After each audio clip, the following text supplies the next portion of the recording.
ଆଜି ଆମେ ଜାଣିବା ଉତ୍କଳ ଦିବସ ଉପଲକ୍ଷେ କିଛି ଜଣା ଅଜଣା କୁଇଜ୍।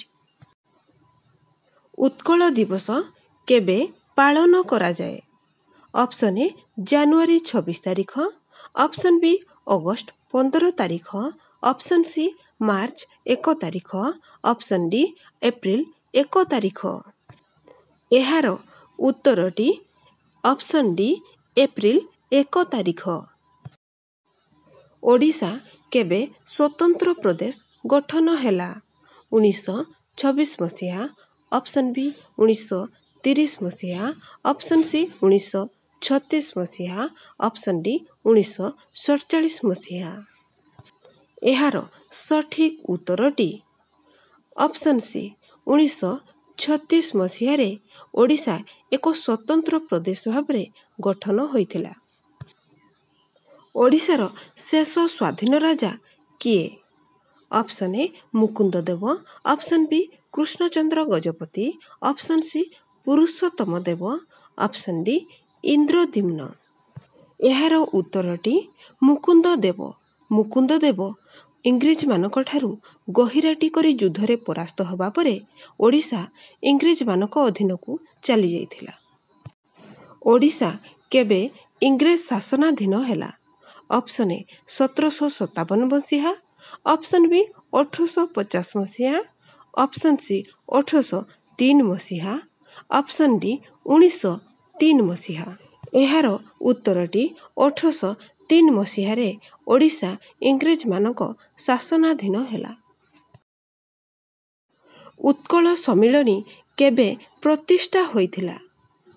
ଅପସନ୍ ଏ 1803 ମସିହା, ଅପସନ୍ ବି 1857 ମସିହା, ଅପସନ୍ ସି 1896 ମସିହା, ଅପସନ୍ ଡି 1903 ମସିହା।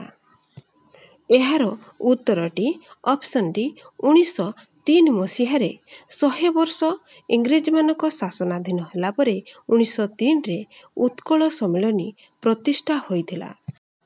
ଉତ୍କଳ ସମ୍ମିଳନୀ କିଏ ପ୍ରତିଷ୍ଠା କରିଥିଲେ?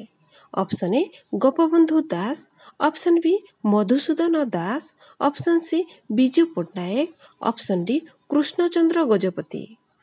ଏହାର ଉତ୍ତରଟି ଅପସନ୍ ବି ମଧୁସୂଦନ ଦାସ 1903 ମସିହାରେ ଉତ୍କଳ ସମ୍ମିଳନୀ ପ୍ରତିଷ୍ଠା କରିଥିଲେ।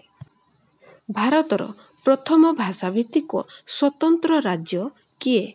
ଅପସନ୍ ଏ Bihar, option B Odisha, option C Kerala, option D Paschimbanga. ଏହାର ଉତ୍ତରଟି ଅପସନ୍ ବି ଓଡ଼ିଶା।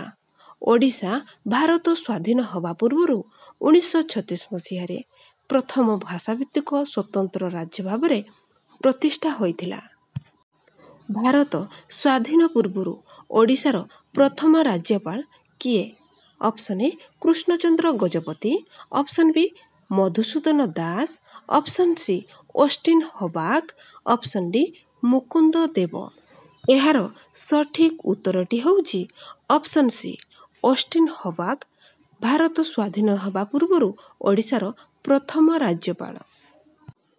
ଭିଡ଼ିଓଟିରୁ କିଛି ଶିଖିବା ପାଇଁ ମିଳିଥିଲେ ନିଶ୍ଚୟ ଗୋଟେ ଲାଇକ୍ କରନ୍ତୁ।